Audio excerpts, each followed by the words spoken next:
This conference will now be all, recorded. all participants and my colleagues. I take this opportunity to welcome all of you. I would like to share my feelings about the Lona Education Trust and College with you at the moment of this seminar. The history of the college stretches a period of 38 years ago. Its journey, which was a field task, began in 1983. The college was conceptualized by the few respected visionaries of Lonavala citizens. Foresaw the higher education institutes in the Lonavala was a much felt need of the community residing in the western part of Pune district, particularly in Mawal and Murshi. The college has unique place in the mind of Lonavala citizens. The people of the Lonavala city supported wholeheartedly by offering all sorts of helps.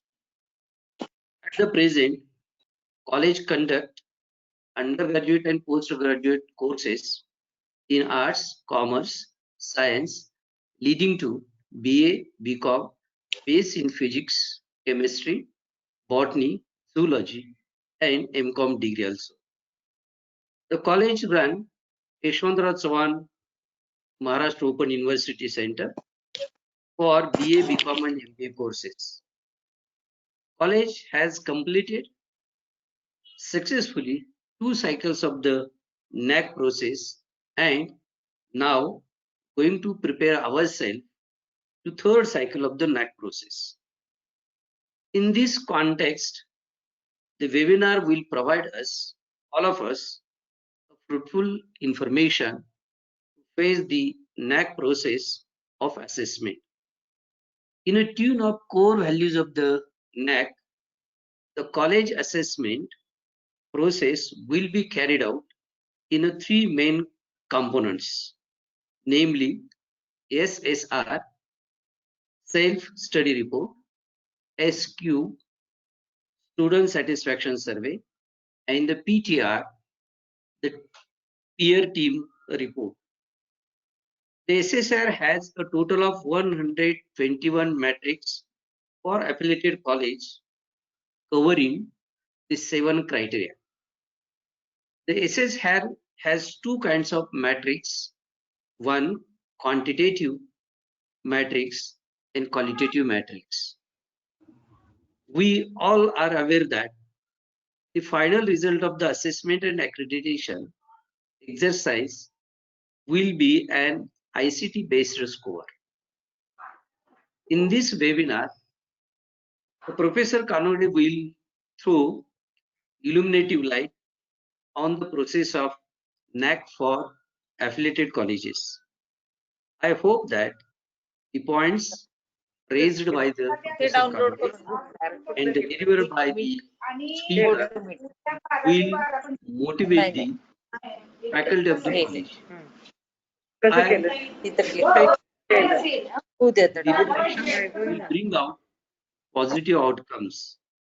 At the end, it is my responsibility to mention contribution of Dr. Darekar, IQAC coordinator, NAC coordinator, Dr. Sandeep Bodke as organizing secretary, and team members, Dr. Sonteke, Dr.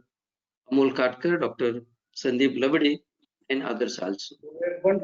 At the end, I welcome once again Professor Kanugli and all other participants. Thank you.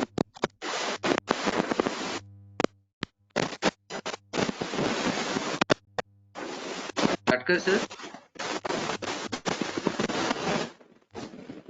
Thank you very much, sir. Now I request IQAC coordinator of our college, Dr. DJ Darekar, sir, to introduce briefly Professor Bharat Kangude, sir. Darekar, sir. Unmute.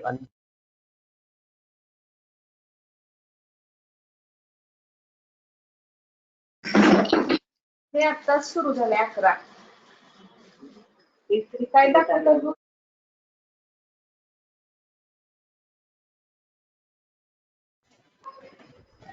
Darekar sir. Darekar sir. Hello sir, आवाज येते का? Darekar sir. I request आवाज Drekar येते sir का? to Pankaj introduce. Sir, Yes sir, येतोय sir. हा, good morning. Yes sir, येतोय sir. म्हणून फोन आला. Good morning, respected principals and coordinators from various colleges and dear participants. असं तर त्यांनी सांगितलं. I am I Virambat request Darekar, all. IQAC coordinator of this BCA. Would like to welcome all of you for this online webinar. With the help of new guidelines given by NAC, we know that the evaluation of higher educational institution should be objective, transparent, scalable, and robust. To achieve this objectivity, transparency, sociability, and robustness, NAC has made some crucial changes and has decided to some criteria for university, for autonomous colleges, and for affiliated colleges. Today, we are going to understand the process of assessment and accreditation for affiliated colleges by today's resource person. It gives me immense pleasure to introduce today's speaker, Professor Bharat Kangude, a founder member of IQAC Cluster and Head Department of Physics, College, Sangli, Pune. Professor Bharat Kangude sir is associated with NAC activities since 2002, and he has worked as a coordinator of NAC Steering Committee for Anna Sahib Wagere College, Otur, Anna Sahib Wagere College, Hadapsar, and presently he is working at Assistant Coordinator at B.R. Gaurav College, Sangli, Pune. Paperless IQAC is his specialty, and he is master in use of ICT in academic and administrative assessment. He published 6 research papers at national level regarding this assessment and accreditation process. The platform and forum developed by him, known as IQAC Cluster India, is a very good platform to understand new framework devised by NAC for assessment and accreditation. This platform is also very much useful to sharing views, ideas, thoughts, and knowledge regarding education evaluation process. He also formed a Telegram group which has brought almost more than 1200 colleges and coordinators together. He also successfully organized 7 days faculty development program for coordinators of IQAC and worked as a resource person for paperless IQAC in faculty development program for Mumbai University, Savitribai Phule Pune University, Solapur University, and Amravati University. Through Google Mail, Google Doc, and Google Drive, he established a paperless setup for IQAC, which is very eco-friendly setup. Friends, on behalf of all of you, now I request Professor Kangude sir to share his views and guide us. Thank you. Thank you very much. Patkar sir.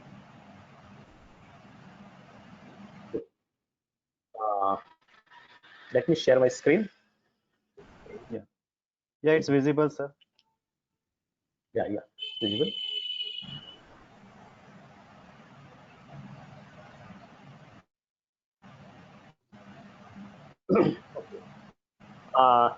Good morning, everyone and all. Principal Dr. B.N. Pawar, Lonavala Education Plus College, Lonavala. IQAC coordinator Dr. D.J. Darekar sir, with whom I am in contact almost from last 4 years regarding this activities of assessment and accreditation of affiliated colleges. We had a good contact almost last 3-4 years. Then Dr. Amar Katkar, He is actually ex-student of our college, Baburoji Golab College, Sangvi, Department of Physics, and he is at present working in the Lonavala College in the Department of Physics. And all other their colleagues, staff members of Lonavala College, and the participants from all over the country.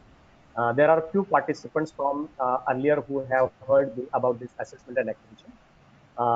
Dr. Manisha Shevale, she is from our college. She is also joining us today for this type of this webinar, which has been on this topic, an overview of NAC assessment and accreditation process for affiliated colleges. Before we start, a lot of introduction has been given by Dr. Madekar sir. Actually, I'm basically a physics teacher, Department of Physics, head of the Department of Physics, Baburoji Golab College, Sangvi. And from last 5-6 years, I use this IC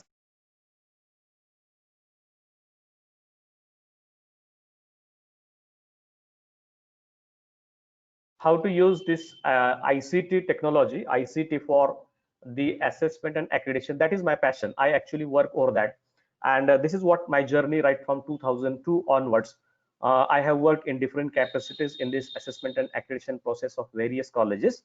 And at present, as a founder member of this IQAC cluster India, this cluster is serving more than 2,000 colleges nowadays. At present, there are almost 2,376 members in this IQAC cluster India, and it has reached almost up to 22 states of the nation.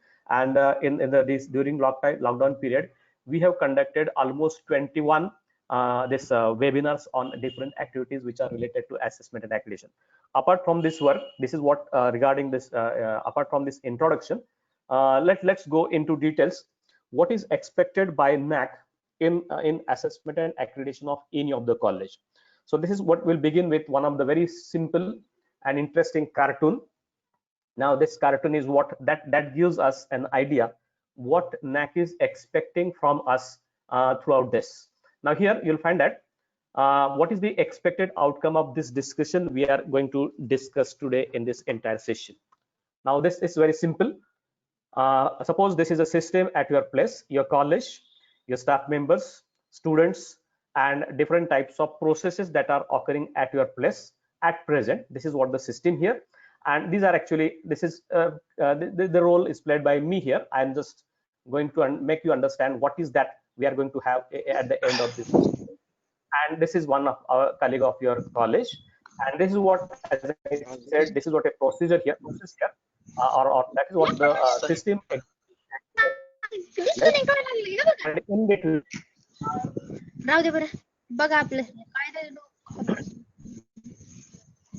there is what an achievement, and from the system to achievement, what is needed in between, this is called as a miracle.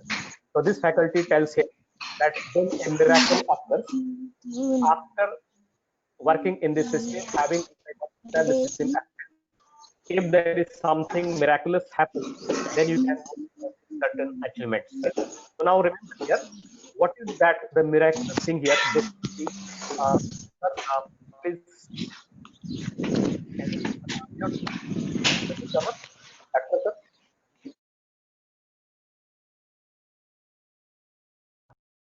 Request to all participants, please keep your microphones off in the off position. Otherwise, it will break up our chain in between, and it should not happen every time. If it is happen that way, then that breaks my link as well as yours. So please help with your, all of us, and please keep your all microphones off.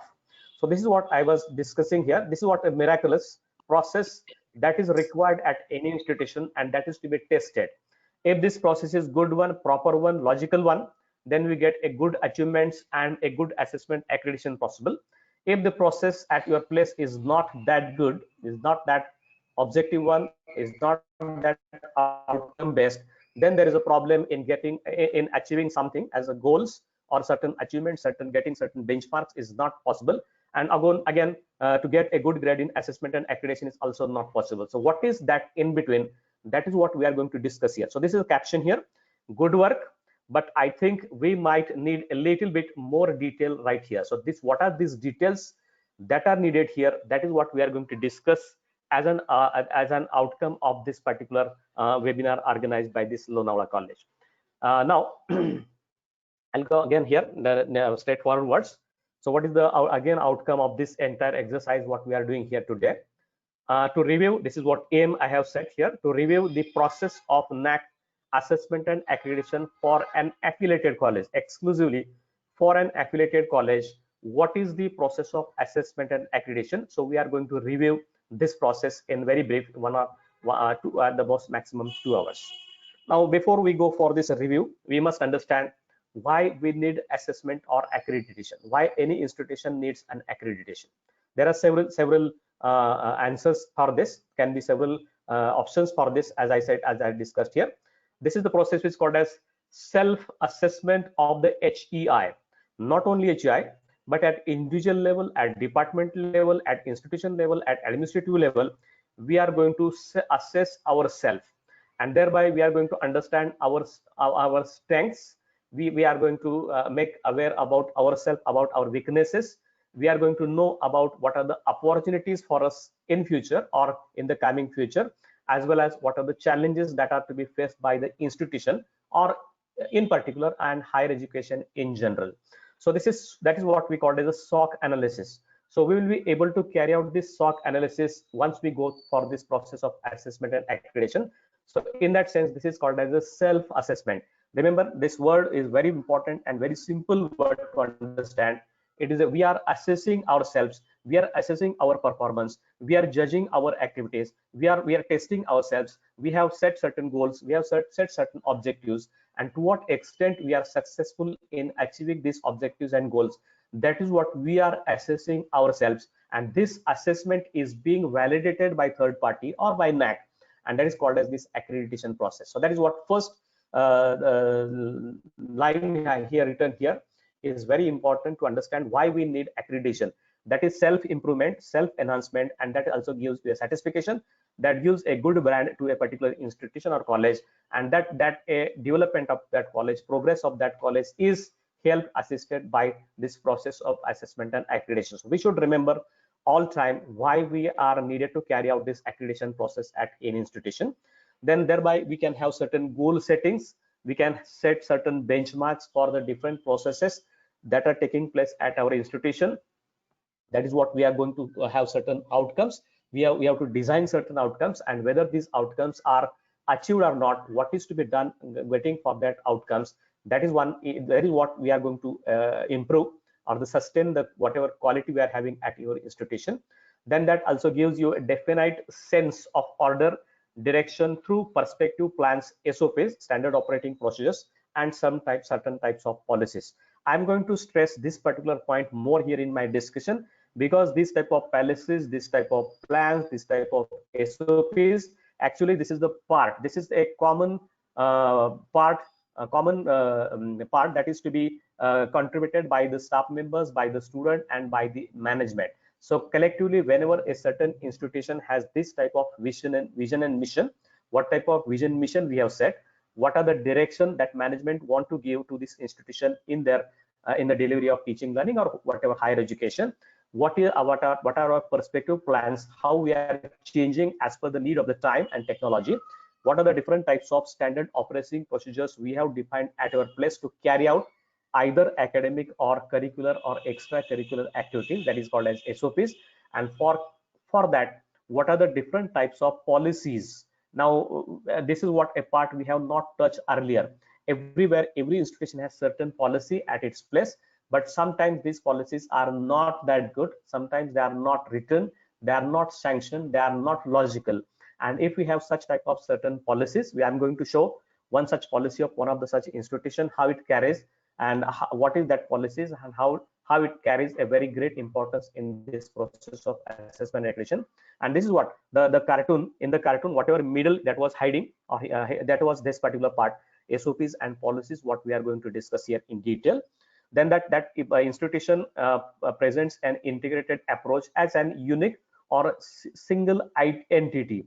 So not only for assessment and accreditation, but for any other academic as well as administrative activities, how your institution faces that challenges or faces that type of activities, carries out that activities, and integrated approach is shown here.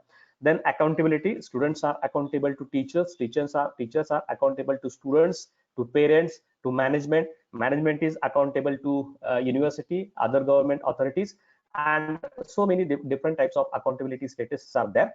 We have to understand who is accountable to what extent, and for that we need accurate information process or information flow process. So information goes from some down level to upper level, sometimes it comes from the upper level to down level. What type of information accuracy is being maintained at your place? So whatever data is generated in the processes in the assessment period or overall in the functioning of an institution, this accurate data and its information is one of the very integral and important part for any institution to progress, to have its growth, and that also benefits you in the process of assessment and accreditation. So next is increased awareness about teaching community. So what are the different pedagogies, new pedagogies that are coming in teaching? So how much we are aware about this, that is also to be judged or tested through this particular process of assessment accreditation.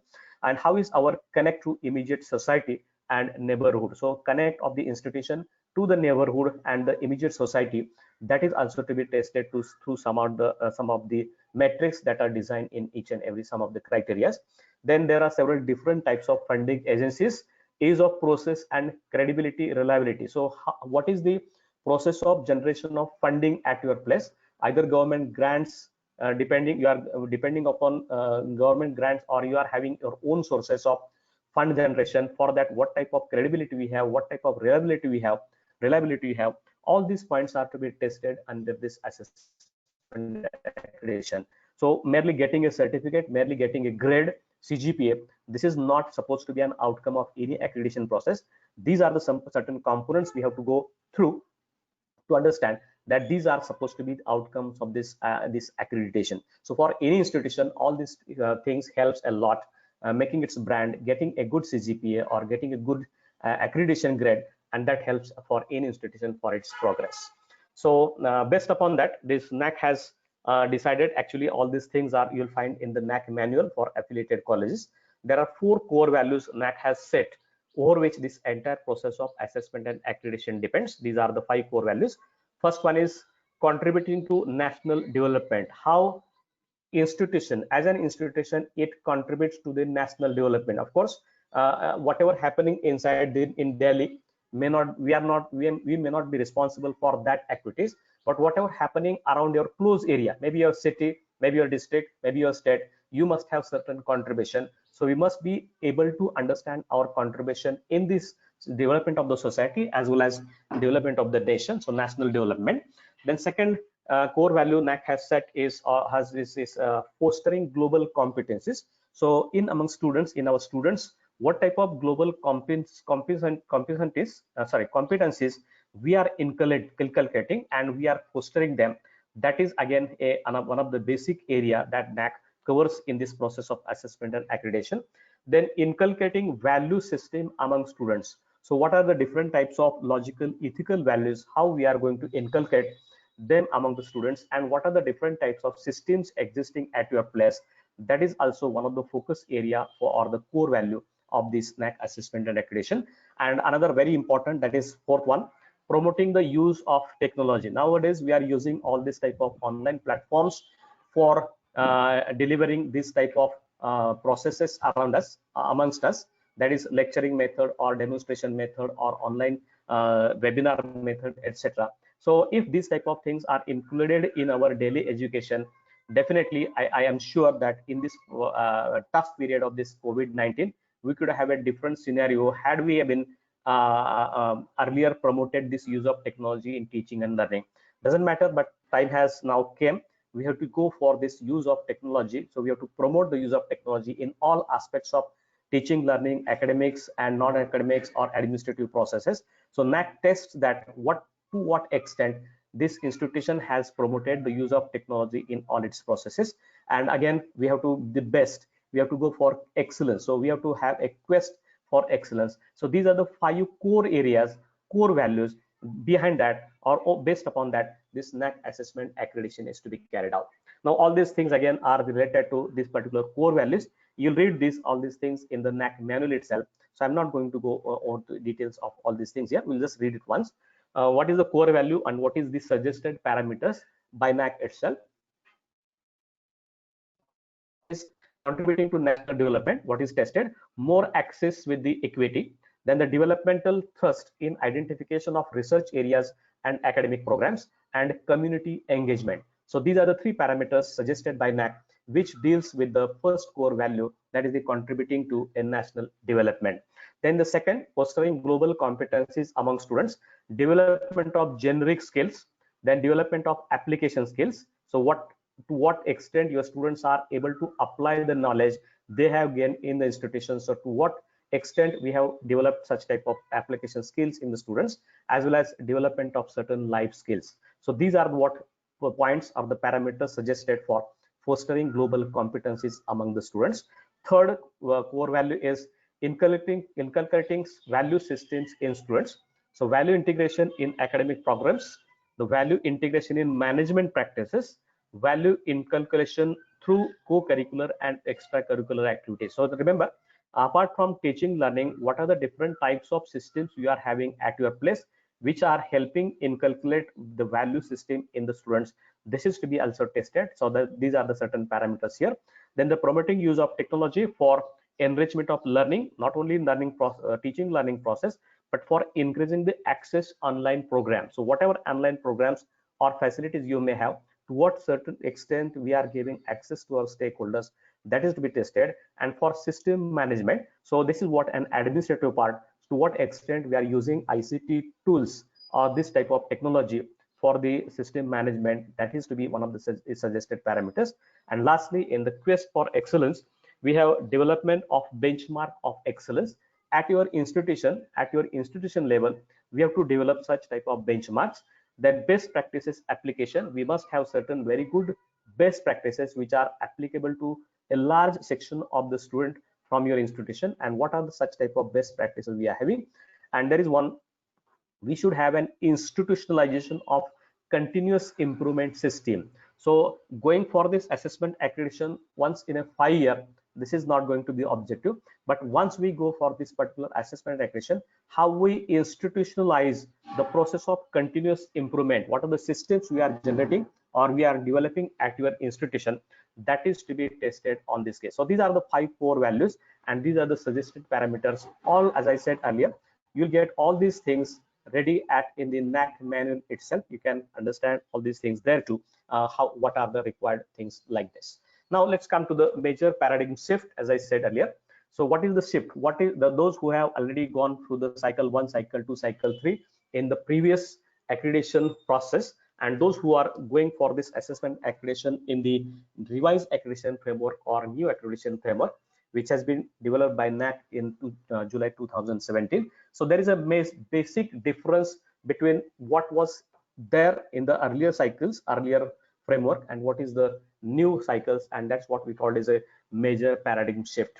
Now this approach and philosophy is almost same, it's not changed, but we are having again self-evaluation, and now there is a pre-qualifier. So there are certain minimum qualifiers has been set by the NAAC. We have to go through these qualifiers, then we can go for further process of assessment accreditation. Before that, we have to go for a under deep study of self-evaluation of your institution. Now this increased participation and responsibility of stakeholders. Earlier, students were not part of this assessment and accreditation process. Now students, parents, employers and other government authorities also have been made part of this assessment process. So increased participation has been ensured by this process, and responsibility of the stakeholders. So certain responsibilities have been given to the stakeholders, thereby your performance is being judged. For example, this SSS, Student Satisfaction Survey, earlier it was not there. Now this particular survey carries a very vital and important role in the entire process of assessment and accreditation. Earlier there was a 100% peer team visit or peer judgment.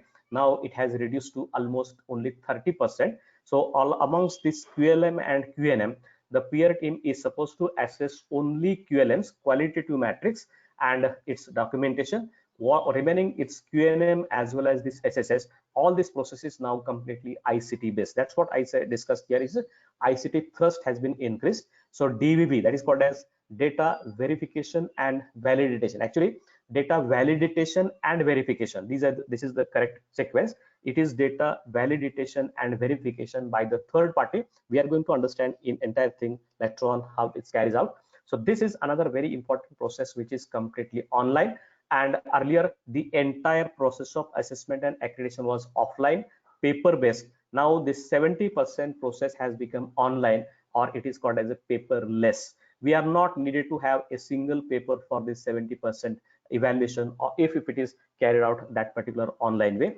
So this offline to online is another important shift, major paradigm shift that has been designed by this NAAC in the revised accreditation framework. Then apart from that, we require a lot of documentation. So in what way we did documentation in first and second cycle, and in what way we have to carry out this documentation here is a little bit different.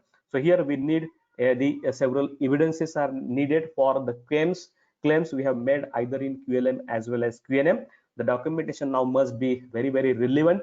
It must be precise and it must be concise. And now based upon that, these documents are verified by this DVV team, and based upon that verification, certain almost 65% of your score is decided by data validation and verification team online method. So that's how, this is what the basic difference between first, second, that means previous accreditation process and the revised accreditation process that has came in force after July 2017. So we must understand, earlier was completely paper based process, now it is almost 70% is paperless or online process. So how to go from online to offline, that is the basic difficulty or hurdle for most of the institution to go for this assessment accreditation, and how to overcome this difficulty, that is what our discussion of further. Now next is the SSR submission process. So self-study report, how we go for this submission. Actually I have not shown here the part that is called as IIQA, Institutional Information for Quality Assurance. This basic information is to be provided to the NAAC initially. After this information is judged by the NAAC, is verified by the NAAC, then you are allowed to upload your SSR. And for that, every college is supposed to get a portal that is called as NAAC portal, or that is called as dashboard. A separate page is designed for your institution by the NAAC, and whatever information exchange that is to be done here, this takes place through this particular portal only. I'm sure most of the institutions have now filled their AQR. Same is the portal is used to be used for this SSR too. In the SSR menu, whenever we go, we first is the fill the SSR, upload the files, data in templates. There are certain data templates, certain documents are to be uploaded, and thereby we have to fill this SSR there on your portal. Once this SSR is filled in, then make online payment for the first SSR installment. So before that, we have to pay a certain amount at the time of beginning of the process, that is at the time of IIQA. We have to pay a certain amount. Once this amount is paid, then you are allowed to submit your SSR.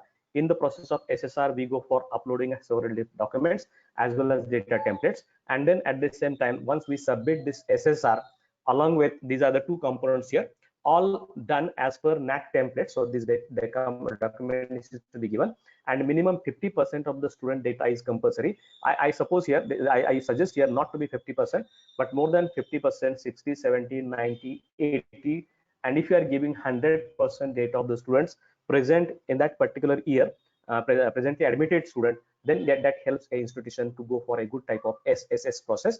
At the same time, when we make this payment and this process goes on, there can be a possibility when certain institution can possible withdrawal. We can come out of the process, and in that case, whatever fees earlier paid, these fees are forfeited, and again we have to resubmit IIQA new fees, and we have to go for further process again. But very rarely these type of things happen. It should not happen with any of the institution if we go for a proper care. Then once we submit this SSR and this the information of the students, so there is a procedure followed by there is a procedure given by NAAC where we can opt out certain metrics. So the metrics which we feel that these metrics are difficult for us, we are not having much information about this. Some of the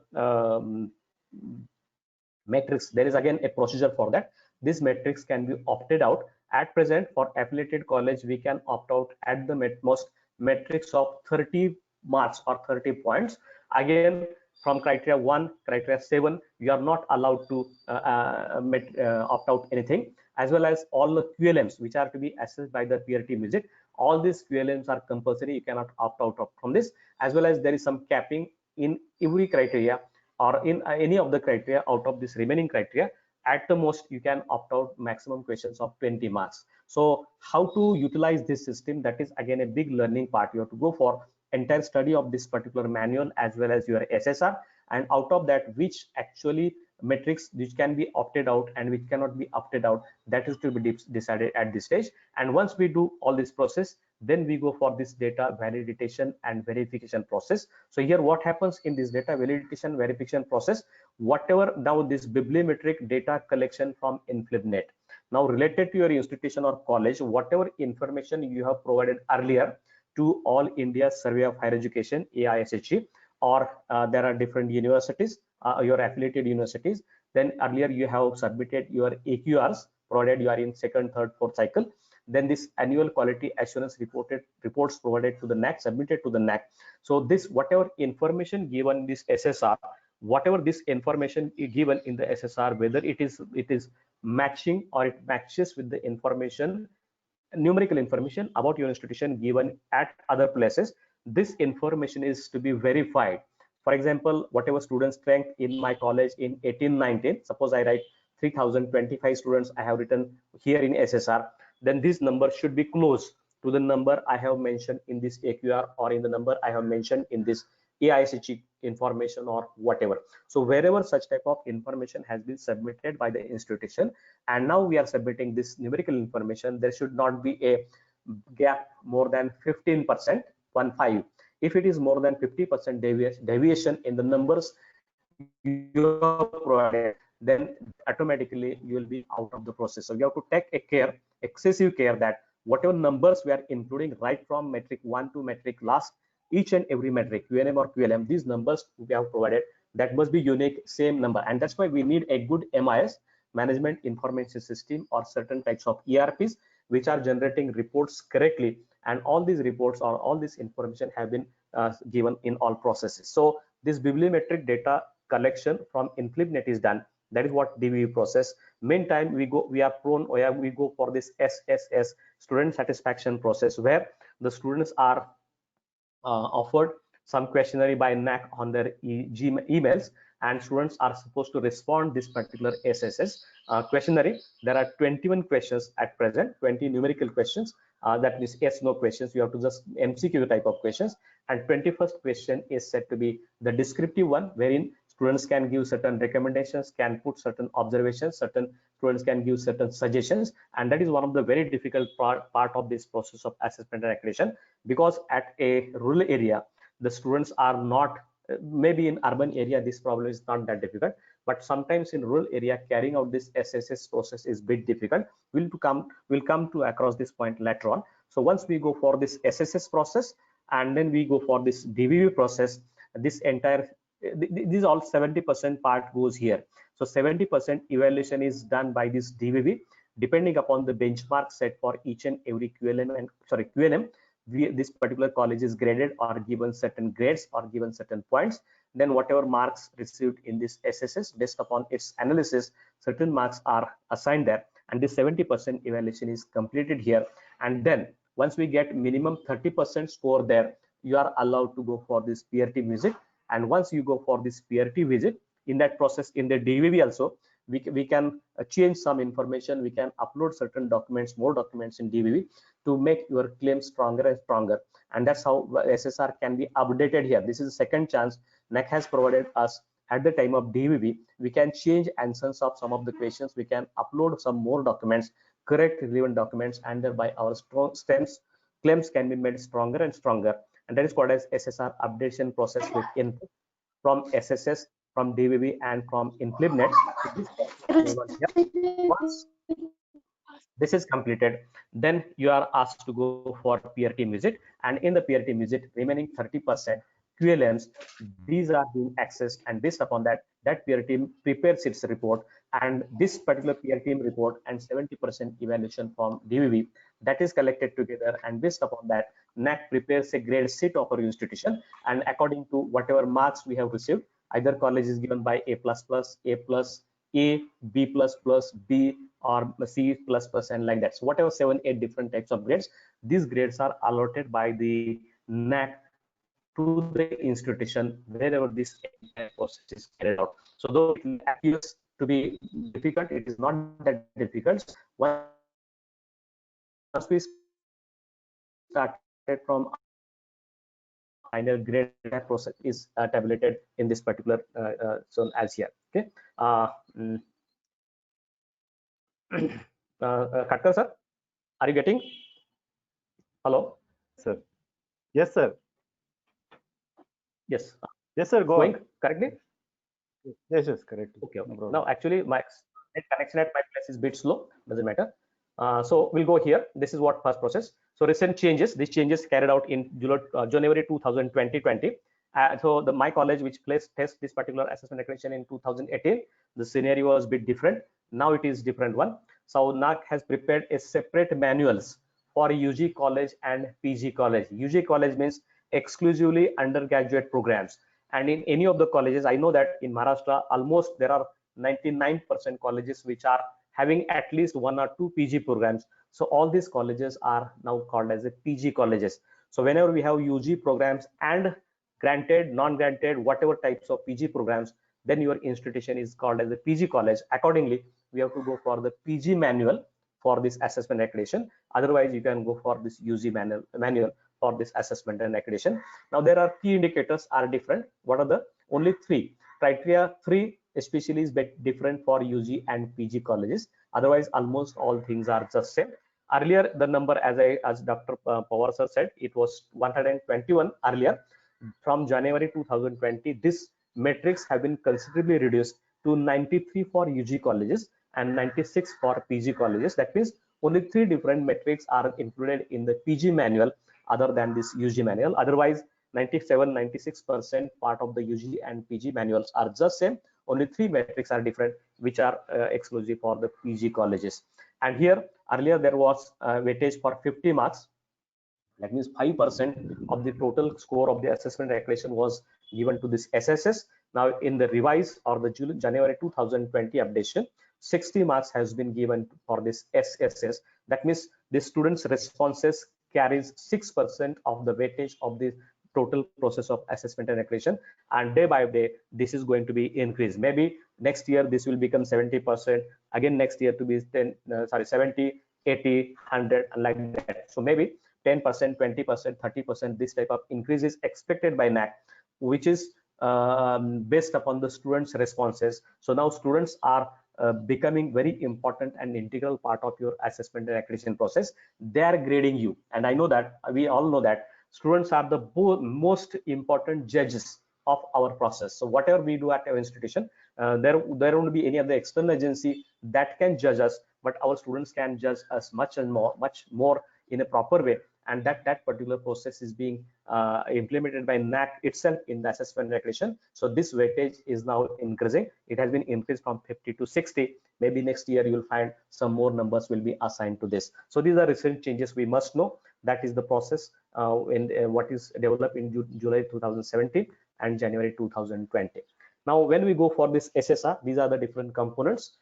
First component of this is called as executive summary. Note that this summary is to be written by executives, not by the staff members, not by the tax steering committee and like that.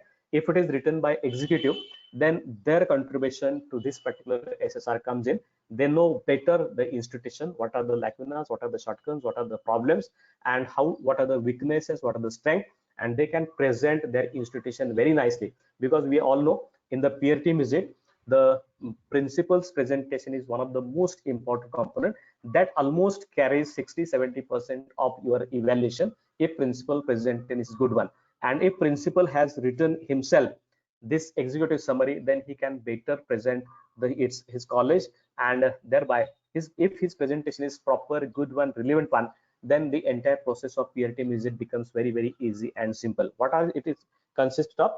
The executive summary is to be written exactly in 5,000 words. Less than that is possible, accepted, but not 5,000 first. word will be accepted by the system here. There is some introductory note of your institution. Second is principal or that executive summary has to write some criteria wise summary, 100 and 250 words for each maximum. So there are 7 criteria for each. 250 words are to be used for that. Brief note on SWOC.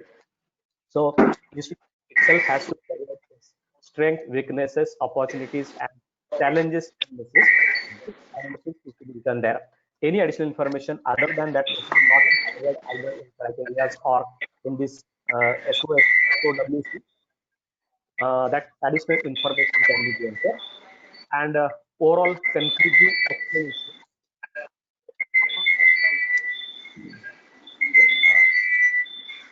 The problem again?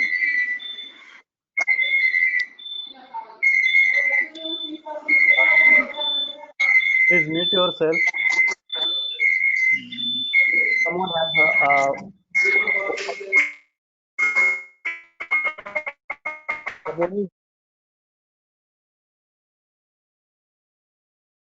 Now you can start. yeah, someone is using laptop and mobile simultaneously. That type of echo is generated when such two systems come in contact. Okay, doesn't matter. Okay. So what the executive summary. After that, we can go to the profile of the college. Profile is some numerical information.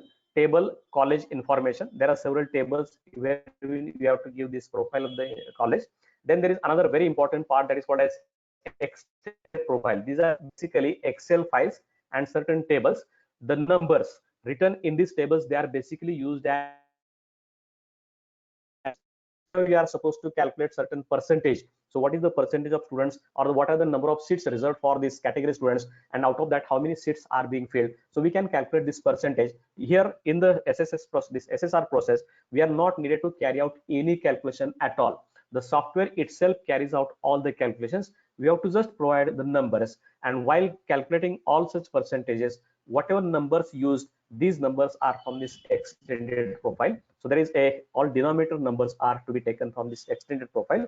Then there is actual QIF, that is quality indicator framework. That is what we call as qualitative and quantitative metrics, and that is for UG and PG. These are there. Therein we have to submit all the information for qualitative metrics as well as quantitative metrics. Then along with that, we have to go for data templates. For all quantitative metrics, there is at least one data template except criteria number 7. And for all remaining QLM as well as QNM, we have to upload certain documents in the E format. What is that format? That is also we are going to discuss later on. So all your qualitative and quantitative, quantitative metrics are to be supported by data templates and documents and website link, as well as all your qualitative metrics are to be supported by documents and website links. So this is to be understand. We are going to discuss this later on. Then there is certain glossary and notes. There are different terms used by NAAC in all metrics, and these terms can be understood from the manual. So this glossary has to be read and certain notes are to be prepared on that. Then it is very easy for us to understand and interpret every QLM as well as QNM, its meaning. There are several abbreviations provided. We have to understand all these abbreviations. There are certain guidelines to opt out non-applicable metrics. So which are the metrics that can be opted out, the procedure for that, and what are the different aspect of that will be covered in this guidelines that is provided in the manual. And optional metrics for affiliated and constituent college. So affiliated college something different, for constituted college it is something different, for university is something different, but for affiliated college we have to understand very clearly the process of non-applicable metrics. So sometimes this is what we suggest that you should opt out this, sometimes we suggest that we should not opt out this, depending upon institution to institution, what is their total nature of that particular institution. Based upon that, this institution has to very carefully go for the process of this opt-out metric. So this is what in all called as this SSR, which consists of executive summary, profile of the college, then extended profile. This is what the numbers from where the denominator numbers are taken here. Quality indicator frameworks. This is QIF, UG, and QLM as well as PNM. These are to be supported by data templates and documents. Then we have to understand different terms that have been used by NAAC. Abbreviations are to be understood, and we have to use very properly the guidelines provided by NAAC for this non-applicable metrics. So these all things are consisting in in terms of in the case of this. Now there are certain pre-qualifiers defined by NAAC. The institution should score at least 30% of quantitative metrics. So whatever in the quantitative metrics, almost 65% out of 25% marks, that 20% must be that means in the process of DVV, if you are getting less than 20% of its total score result for this DVV, then your institution is supposed to be out of the process. So minimum 25% is the pre-qualifier for any of the institution. So institution should score at least 25% in quantitative metrics as per the final score after the DVV process. Unless otherwise, you'll be out of the process if you are not scoring 20%, 25% minimum. Maximum you can score 100%. That is not the question here. If HAI does not clear the pre-qualifier score, then they may apply again by submitting IIQA. So we have to start again from this IIQA. A new fresh process is to be started with the payment of fees. So whatever fees we have paid for IIQA and first installment, that fees is not refundable now. Newly you have to go for fees and go for this again a process of assessment accreditation. And after 1 year, so once we at one process at one stage you have stopped, next process will be started after 1 year. After DVV process, NAAC will intimate the result to the HAI within 10 days, stating that they have successfully cleared the pre. We can prepare the process of this peer team visit. This indicates that the institution has entered the next round of assessment to be done by the peer team during the on-site visit. So on-site visit process is followed further. Once we get this particular message of pre-qualifier from the DVV team, then the last process of the farm of the process goes there. In that process, as I said earlier, this is called a student satisfaction survey in between. So whenever your DVV process goes on, at the same time, this student satisfaction survey process also goes on. So online student satisfaction survey, SSS, regarding teaching. Now remember, this particular process is related to teaching and learning only. So whatever recommendations, suggestions, if they are associated with the teaching learning, they will be undertaken, they will be analyzed by the NAAC, and based upon that, scoring of this student satisfaction survey is to be done there. What it is required? It required minimum more than 10%. So that means at least, so whatever number of students are receiving the mails from the NAAC, out of that at least 10% or a minimum 100 students from the your institution, they should respond to this particular process. Then and then your mark for this SSS will be counted, or its analysis will be done and its marks will be counted. So we have to be very careful at the time of SSS. We have to keep a constant watch. The actual numbers and the progress itself, it's shown on your web portal, and accordingly you have to plan this entire process. What is required here? We required current year data. That means in which year you are submitting this SSR, that year number of students in all programs, their names, their Aadhaar numbers, their registration number in your institution, their correct email addresses, their working mobiles, their programs, in which program that particular student has is studying, and his entry year. So usually students after second year, third year get maximum number of students from that. They get messages from the NAAC, and students are supposed to carry out this. They are supposed to respond this. So completing this process is a huge task, big task. So your institution should deploy a very nice working team who are having knowledge of all these technical processes, the Excel file, the Gmails, how they are working, etc. They have good rapport with the students. So such team should be employed to carry out this student satisfaction survey. Otherwise, there is a huge chance, great chance, or the huge loss will be there, because almost 60 marks will be lost if we are not going to pay attention to the student satisfaction survey, right from giving data up to carrying out this entire process. This involves a lot many processes in between. These are to be understood and carry out. Now let's go in brief how this DVV process goes here. This is HAI. Here we have given QNM data templates we have supplied uploaded for all QNM. Then this DVV identification goes for deviation. As I said earlier, this is a third party that is deployed by the NAAC for this validation and verification of the data templates we have provided in all quantitative metrics. Now during that process, they verify this particular data you have been given. Whatever if they found that whatever information provided and documents you have uploaded, there is a mismatch, they go for certain clarification, and we are asked to clarify this we are asked to submit more documents. So that after that responses, this DVV, the responses provided by the institution. So DVV verification of responses.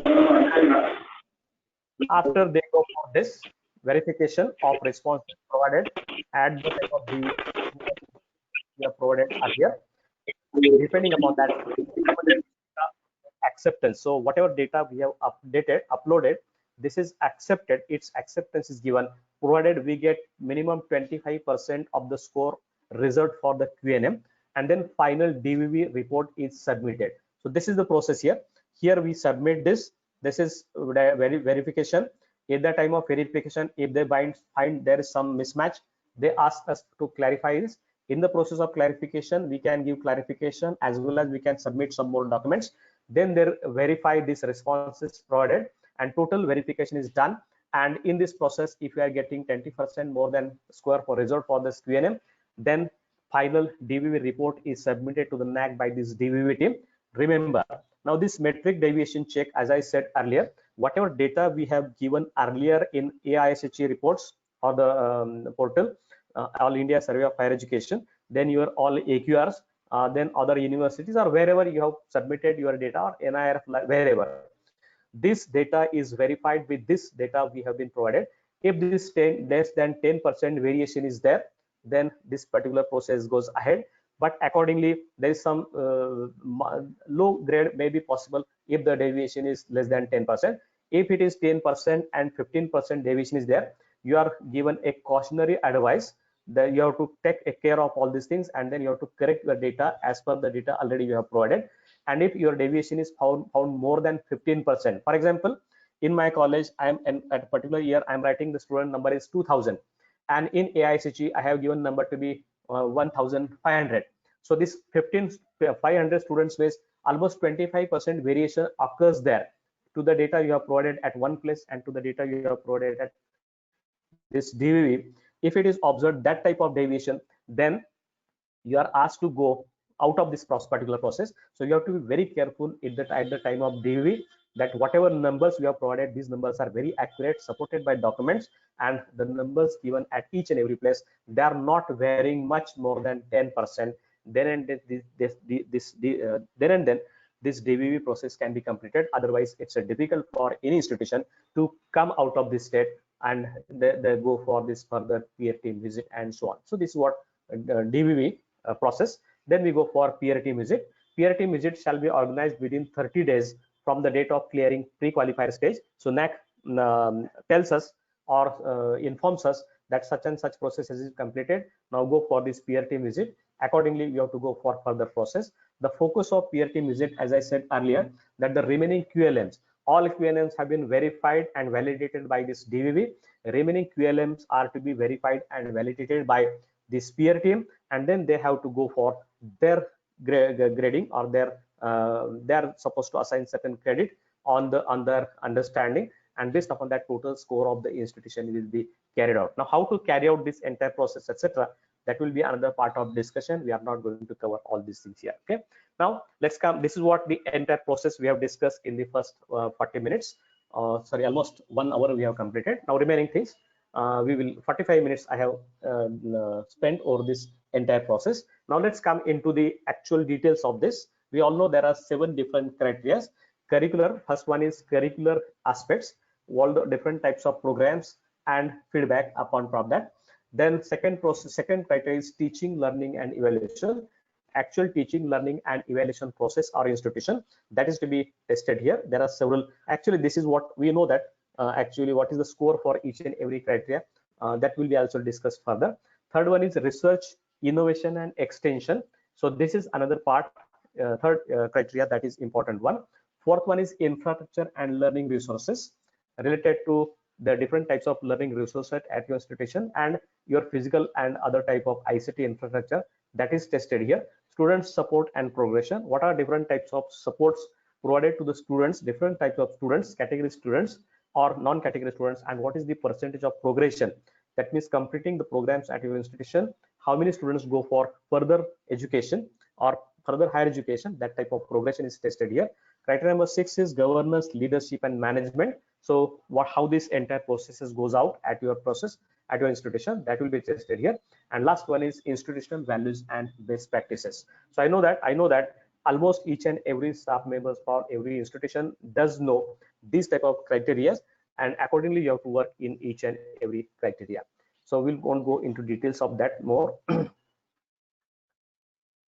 Sometimes, yes, these are the 7 criteria. This is what the distribution of marks. Now don't go for the left, right, the in between. This is for universities. This is for autonomous colleges. This is for affiliated and constituents. Ours are all affiliated colleges. For UG colleges, there are 7. For PG colleges, 7 criteria. Criteria number is just same. Key indicators, there are 31. Here it is 32. And qualitative metrics in case of UG colleges, 35. And for PG, it is 36. So one more qualitative metric is there added for PG. Quantitative metrics, there are in all 58, and here are 60. So 2 more quantitative and 1 more qualitative. So in all 3 metrics are just different for the PG colleges. So almost all colleges do come in this category of PG colleges. So we have to go answer this 96 metrics consisting QLM and QNM. So we can understand for exclusively UG college, there are 93. For all PG colleges consisting UG and PG, that is to be 96, and their distribution, etc., may be known to us. Then, as I said earlier, so this is what expected here in the revised accreditation framework. As I discussed earlier, IIQA, Institutional Information for Quality Assurance. Information is to be provided online. On your portal, you have to submit all this information and certain related documents. Very few documents, 10-12 documents are needed. For example, your affiliation letters, 12F, 2B type of letters, some mandatory committees are there. There's some reports, the AQR links are required there, and some transaction, that means whatever fees we have paid, such type of basic information is needed. Apart from that, we need previous NAC track IDs, whatever grades we have received earlier, assessment and accreditation, these grade certificates, and AISHE certificates. So these are the basic requirements for this IIQA. Once IIQA is accepted, then you go for this SSR. As I said earlier, SSR is to be submitted or filled in on portal only. So that is again an online process. And once we go for this online SSR and submission, at the same time we go for this SSS. This is again on online. So this entire process, IIQA, SSR, SSS, etc., is online. Then we have discussed all these things: database, quantitative, DVV by third party, 65%, it is online, and this SSS is 5%, that is also online. So this entire part carries out 70%. Remaining 30% evaluation or assessment is done by this peer team visit. Only QLMs are to be assessed by that. So this shows the entire process is now ICT enabled. So that is how we have already discussed. This is a paradigm shift that has been undertaken by NAC from the paper-based system to be a paperless system, and that's what almost, except this PTV part, remaining entire part is now a paperless. Now this process is much transparent. That means we can understand what happens after what. So what is first, what is second, what is third, then what are the procedure difference. This type of things can be understood. It is good scalable. If we know what is the information we have provided, and we understand what is the information required to get a maximum score, we can interpret or we can calculate our scores too, and therefore it is found that this type of procedure is now a bit scalable. It is robust. Whatever lacunas or problems that were faced by institution and NAC in earlier processes, this has been clearly removed. So this process has become a robust. Maybe it is said that now every year we are submitting these AQRs. Maybe after 4 or 5 years, your AQRs, based upon your AQRs, it will be possible for NAC to give your grade after 5 years. So this entire process of submission of SSR and all these things, they may be scrapped after 5 years if we have this type of robust systems working in this. And as I said earlier, so this entire process is now become a paperless affair. It is now not a paper based, it is now paperless affair, and we have to understand how it goes it further. So these are the few important things we must understand. What is required in this SSR documentation, study report documentation? There are 3 ways in which we have to submit our documentation. First, as I said earlier, these are called as data templates. These are Excel files available on NAC portal. You have to download them. You have to divide them metric wise or criteria as per your choice. And these data templates, wherein we have to give quantitative metrics, data templates. These are so numbers and information in Excel sheets. So for every QNM, such type of Excel sheets are provided. We have to submit all these Excel sheets, and to support that Excel sheet and remaining QLM, some additional information also can be given. These are basically not any other form of documents other than this PDF. So every document you have to convert into a PDF, and size of that document should not be more than 5 MB. These are to be uploaded to support the claims you have made in QLM as well as QNM, and that is a bit technical process wherein we have to carry out several processes there. Most of the documents in our colleges may have different formats, so every document is to be scanned, it is to be converted into PDF. Then for a particular QLM, if there are more than one documents, then we have to combine all such documents together. We have to look at its size, technical size. If it is more than 5 MB, then such files are not uploaded there. We are not able to upload that file. Then sometime we have to reduce this. While reducing these documents, we have to look at its readability, where in certain softwares, if we reduce documents too much, then its visibility is totally lost. This should not happen there. And then finally we have to go for uploading process. So convert all the documents into PDF, combine some of the document, then reduce their size, and then finally upload. This is a technical process we needed to carry out at the time of submission of this SSR as well as at the time of DVV. Apart from that, third chance or third option has been provided by the NAC to support your claims in QLM and QNM. That is called as the web links. So for that, we need to have, an institution is needed to have its website very strong, dynamic, and functional, wherein lot of information related to this last 5 years that can be supported or that can be placed on your website, and links of that can be provided. So some bigger files, more than 5 MB, reports, geotag photographs of different facilities in an institution, documents, etc. are to be uploaded on institutional website, and the corresponding links are to be provided. So try to understand what I'm saying. If it's a QLM, then I have to go for this way of documentation, as well as this type of links can be supported here. And if it is a QNM, then I have to go for this type of data template. Along with, you have to go for some additional information of this type of documents, and at the same time you can provide some links there as mentioned by this. So this is how we have to understand the process of documentation of SSR. These are the three options. Out of this, for QNM, only option, for QNM, all three options are to be used there. For QLM, option 2 and option 3 are to be used there. So that is to be clear cut, and that's one should clear cut understand all these processes. Then it becomes simple for this. Now at a college, what are the different types of documents are there? You can make two rough categories of this. There are certain documents which are called as ready documents, which are already available. We are not needed to carry out any procedure over here. Only we have to process them for making fit for uploading. So list here goes is affiliation letters, different types of circulars are obtained from different type of statutory institutions. Government university approvals are there. UGC, 2F, 12B, College for Potential Excellence, DBT star status type of documents, infrastructure related to your infrastructure, maybe several different types of documentation, sanction letters, its permissions, its master plan, its design, its structural records, etc. These type of documents are needed there, along with bills and receipts of all this. Then there are sanction strength, student sanction strength in your institution. Such type of documents are usually received from the joint director or such type of assigning authorities. Appointment letters of teaching and non-teaching members. These are ready documents. Previous assessment and accreditation certificates and recommendations received by institution, AISHE certificates, ISO certificates, or that type of certificates. These are ready documents. Government policy documents. Government also design different types of policies time to time. Such type of documents. These are government policy documents. These are ready one. We are not supposed to do any process over that. University acts, statutes, budgets, and statements of the accounts. And we are in every college, there are several different types of stock registers, maybe in the laboratory, maybe in the library, maybe in other office or wherever. Such type of different types of stock registers are there. So all these documents are called as ready documents.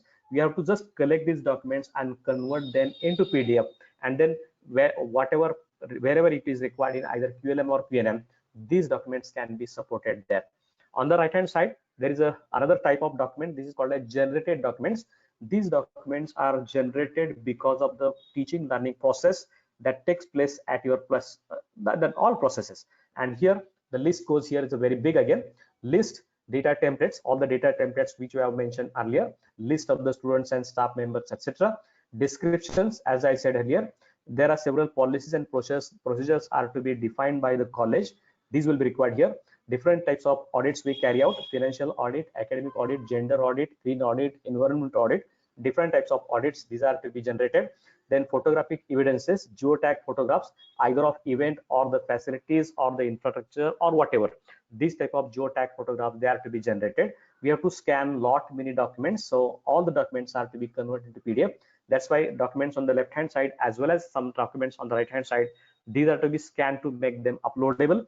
Then there are several data sheets, analysis, action taken reports, maybe action taken reports from different committees, enrollments of the students, category wise, class wise, program wise, examination results, placement and progression, surveys and feedback. So we'll understand left hand side is the ready type of documents, right hand side is the documents which are generated by the process that is taking place at your institution. Now from the office, what we need is, I'm just reading the list, you will understand what is required from each and every component. So there is a staff list, appointment letters, PAN card numbers or PAN letters, PAN cards, of course soft copies of that, Aadhaar number letters, then emails of staff members as well as students are required, student data, out of Maharashtra student data, foreign student data, Divyangan or physically handicapped students, their documentation, their certificates and all their numbers, etc., etc. is required.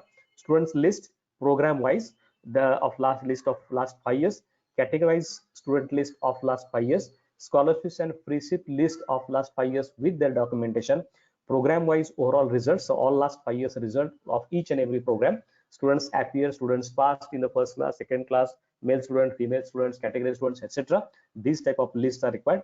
Student satisfaction survey, as I said, for this SSRS we require these registration numbers, their identity numbers, their emails, their mobiles, their programs, their year of entry, etc.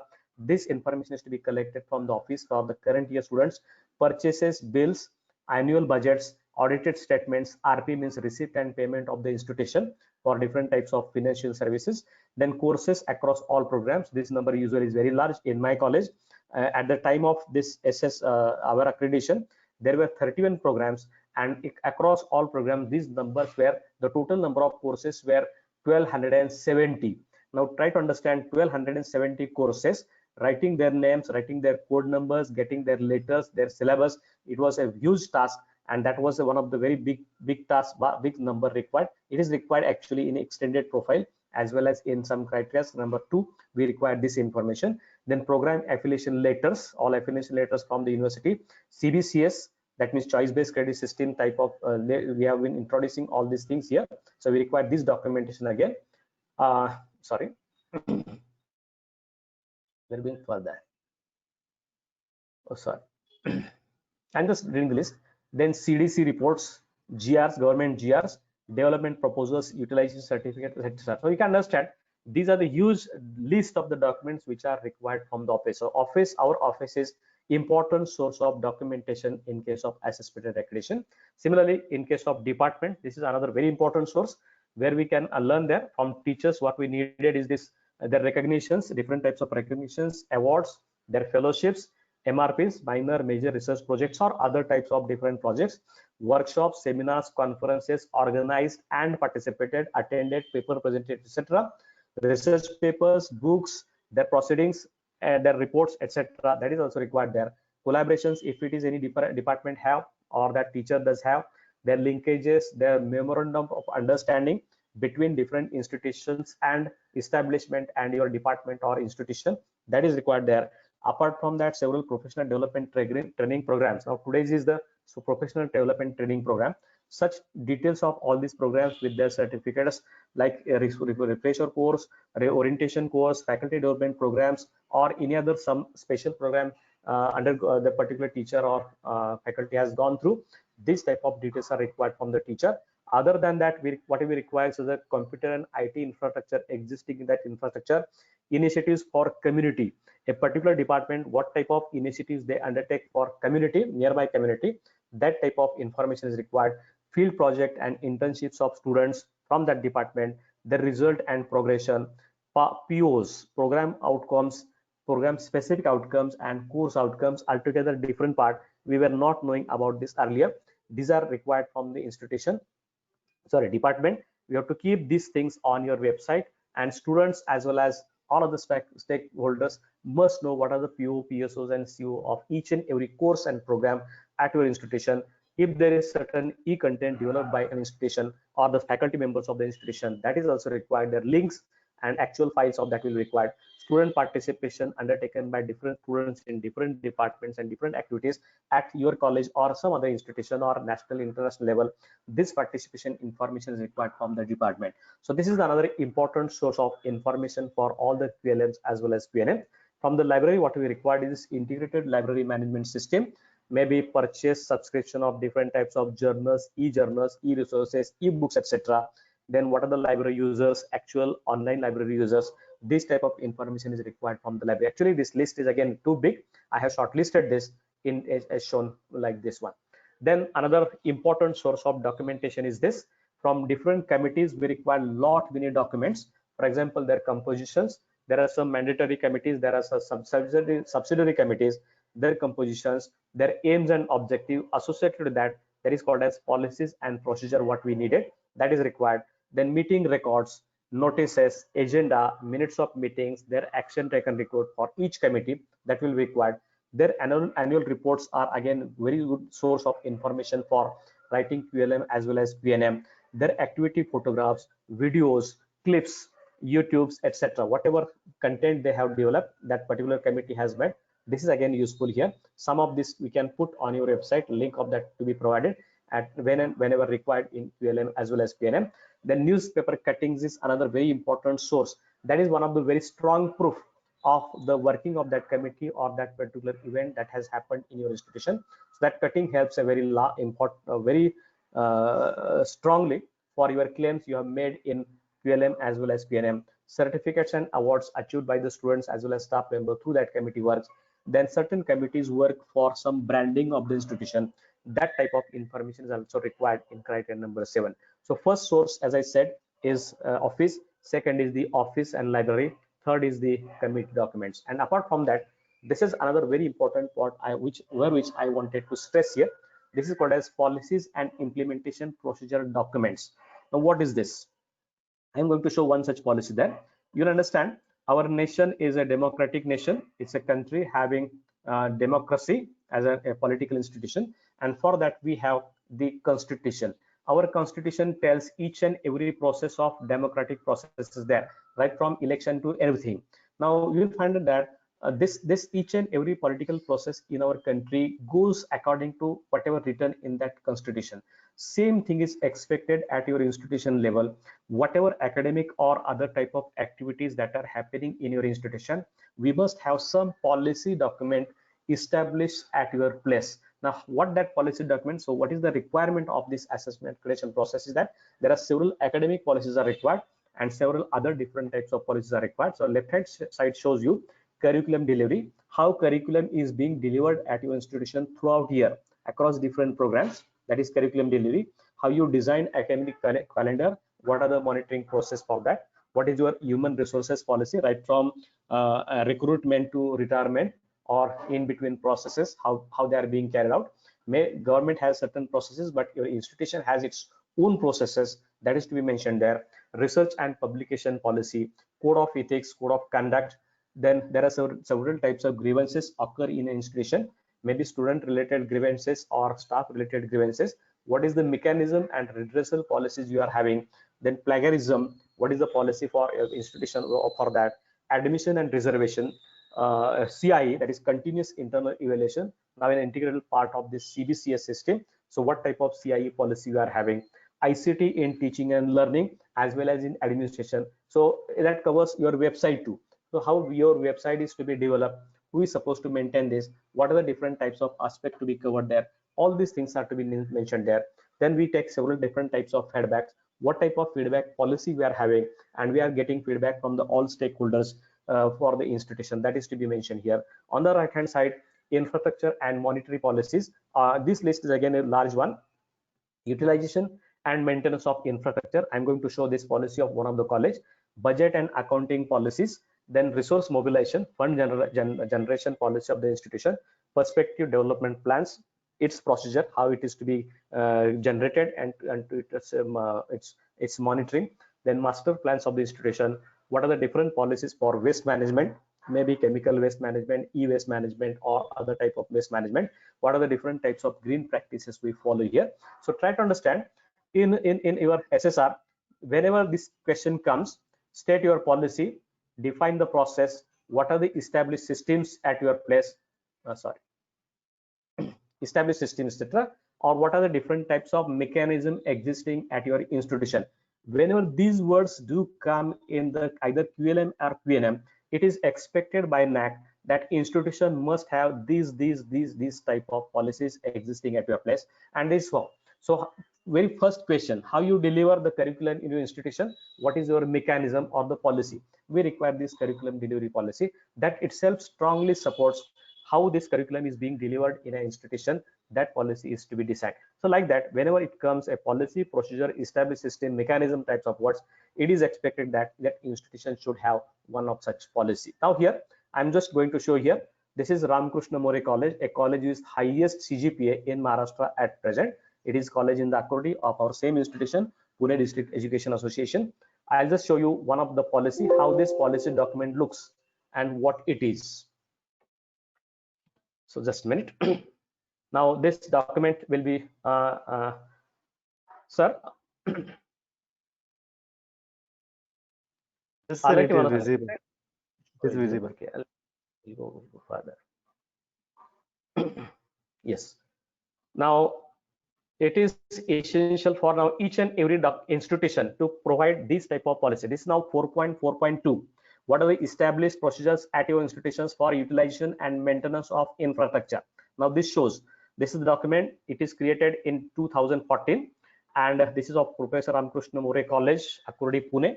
Now this is the title, physical and academic facilities. This clearly mentioned utilization and maintenance policy of the institution for this. Now what it contains here. First you have to write its purpose or the reason for the policy. Now this is what I have highlighted some of the points. This policy document is designed to provide guidance to the college and community for the use of college facilities. This guidance will, first one is establish standard procedures for the use of physical and academic facilities up to this days. Last one is optimize the use of the college facilities. I'll just read it. I'll come to that later on. What is this? Then we have to define its scope, to what are the different components which will be covered under this policy, right from academic administrative offices to all storage space, common space, etc. All the cupboards in the college, how they are to be used, that type of storage space provided, how it is to be used, that is mentioned. This is what a technical part.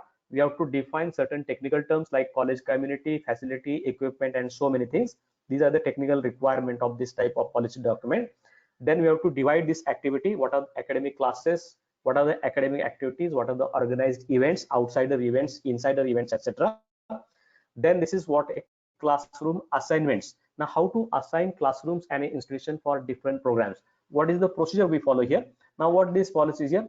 Authority for assignment of classroom space. The classroom scheduling and utilization is decided by the timetable committee. So timetable committee has given an authority to schedule the classrooms, schedule the timetable, and use prepare the utilization schedule for different programs in your institution. Here they have clearly mentioned arts and commerce undergraduate classes are scheduled from this and Monday to Saturday. Science undergraduate classes from this.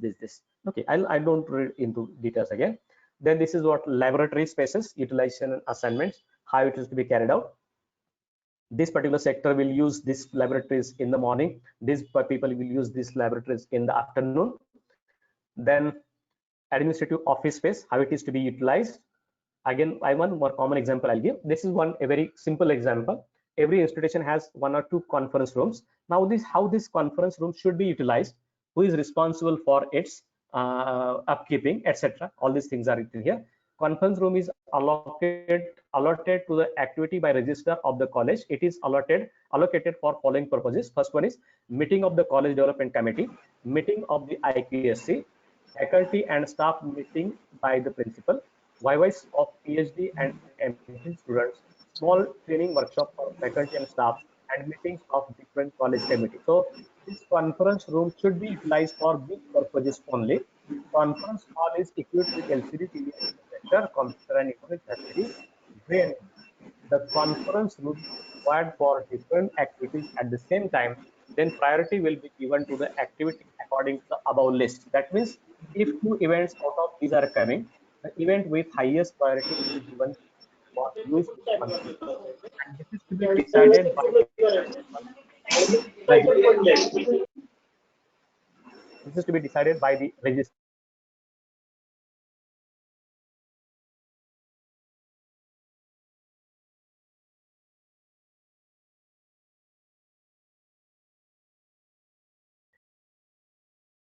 Every institution has this type of practice there, but it is not written anywhere. So this is how this particular policy statement shows you how every component of this infrastructure will be utilized across all stakeholders in the institution throughout year. That has been mentioned. Next is the space allotment for external users. If I'm supposed to give my classroom for use of some other agency for their exams or some other activities, what is the procedure to be followed, how to give sports ground, how to give sports facilities for use for others. Then there are different sports facilities are there, how they are to be used, equipments, different types of equipments are available, insiders users, outsider users, how they will use this, how a college will generate revenue from that particular case, how it will be utilized for different purposes. This is what a utilization part. Second is a maintenance fire policy. Here also purpose, policy, then routine maintenance, then annual maintenance, the contracts, the process of delivery, disbursement or the reimbursements, etc. This entire things have been mentioned there. So this policy document, remember, this is only 10-page document of Professor Ramakrishna More. It was prepared in June 2014, and it was formulated so 2014, and it was revised in June 2017. This document has been made available, or it actually prepared by the IQAC or the committee. Then this document was kept in CDC. CDC discussed over it, sanctioned this document, and then this document with the signature of the principal, it has been kept available on their website. Now every stakeholders, maybe students, maybe staff members, maybe any outsider, they can understand and they can read this policy document, and they understand how maintenance of infrastructure as well as utilization of infrastructure has been ensured by this institution according to this document. So that is how this simple document that carries a very great weightage in this process of assessment and accreditation. Likewise, for each and everything, as I mentioned earlier, we require this type of documentation, and that is called as policy documentation process. Okay, so we'll go now next to this. Sir, we are correctly. Okay. Sorry, I have gone ahead. So this is what we call as a documentation, or that's policy documentation. Every institution needs to have at least 4, 5, 10 different types of policies, and that will support you in your assessment and accreditation very nicely, provided we have this type of implementation procedure documentation. So this is what now outcome of all this process. So these are the sources. We have to collect the documents all in e-format from departments, committees, office, library, and other sources. Then this is the processing, wherein we have to convert all the documents in PDF, reduction of their sizes, then upload for SSR either on web. Its links are to be provided in the DVV as well as in the SSR. So this is called as the processing of documents. And third one thing is whether to go filing or to go e-filing. That is up to that institution. For that, we need to have a good indexing system, criteria wise, year wise, department wise, committee wise, as per your choice, either for SSR or AQR. And we should have a very good retrieval system too. That means only collecting document, processing documents, and if it is not organized properly, then we won't get a document whenever it is required. So this type of retrieval process is to be also defined very clearly, and for that you can use this modern ICT tools for all these processes, and that makes your work is very simple and easy for the entire assessment and accreditation. Now there are typical 1 or 2 examples I'm going to discuss here.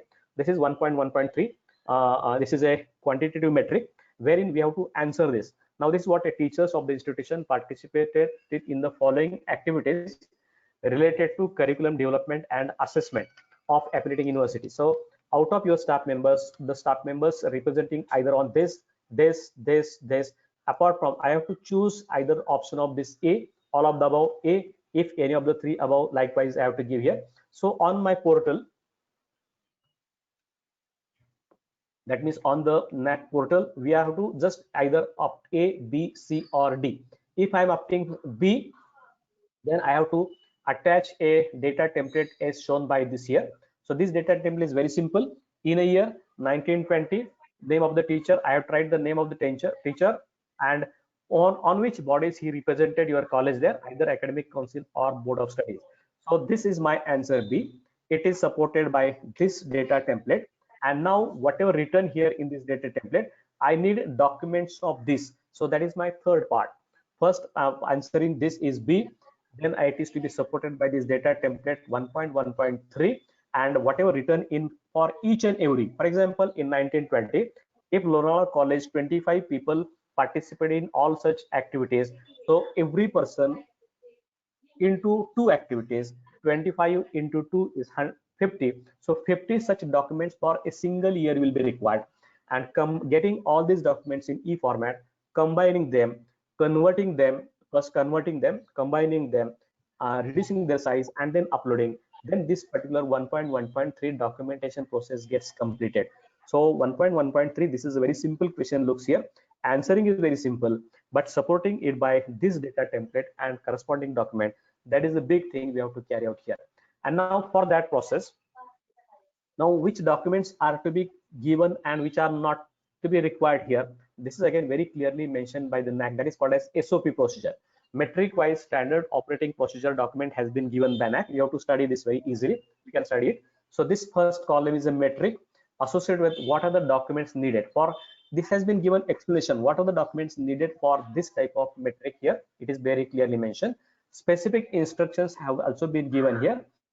So some of the, because as I said earlier, if I go on calculating the total number of documents in this metric, it may comes to be 200, 300, and it is not possible to upload all such documents at the time of submission of SSR. So some of the partial documents can be uploaded, some of the partial documents can be uploaded on your website, and at the time of DVV, NAC may ask if XYZ, this person, we need academic council letter from that particular person.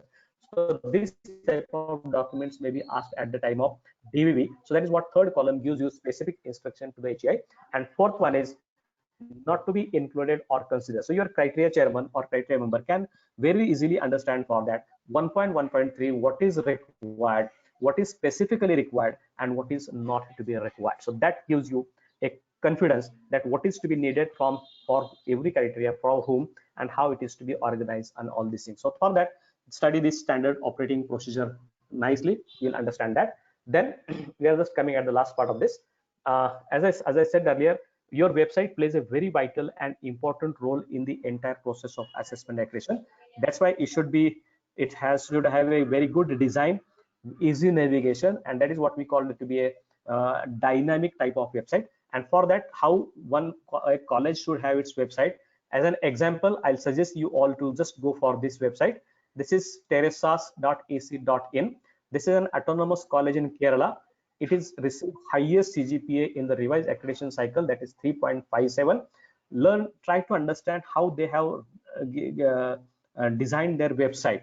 Now this website must have separate page for IQAC and NAC data, over which we have to input all the documents or all the information related to assessment accreditation.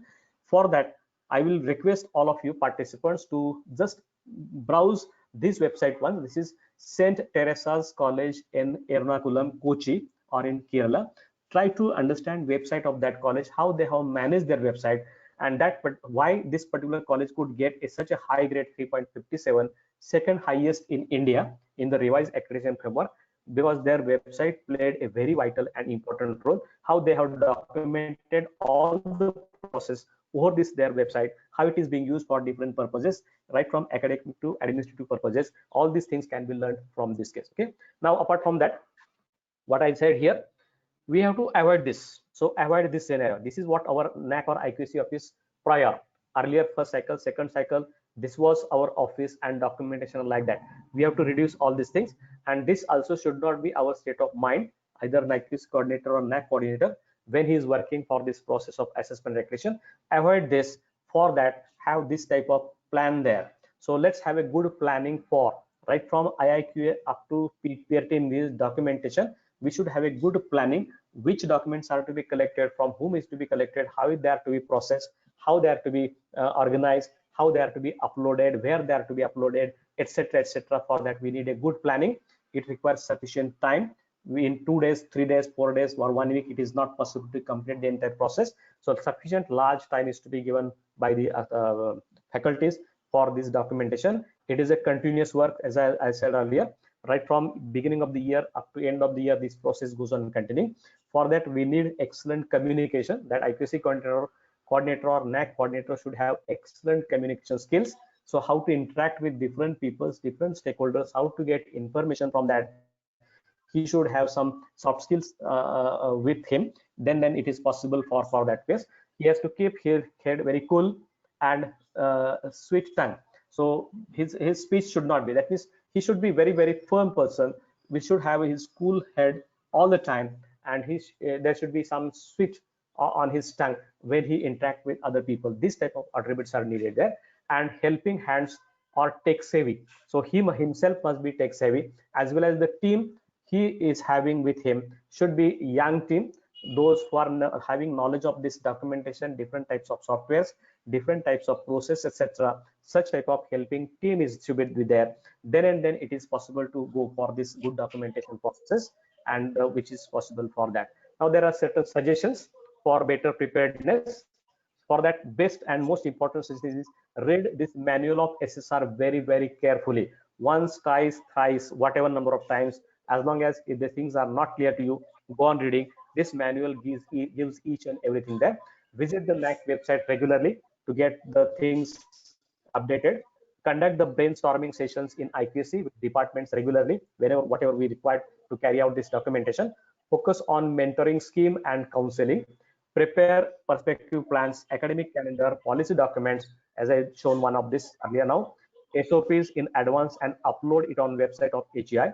Establish simple and transparent systems. Any of them, whatever process goes on in your institution, for that we must have a simple and transparent system existing at your place. Monitor all process regularly, so it's a review should be taken time to time.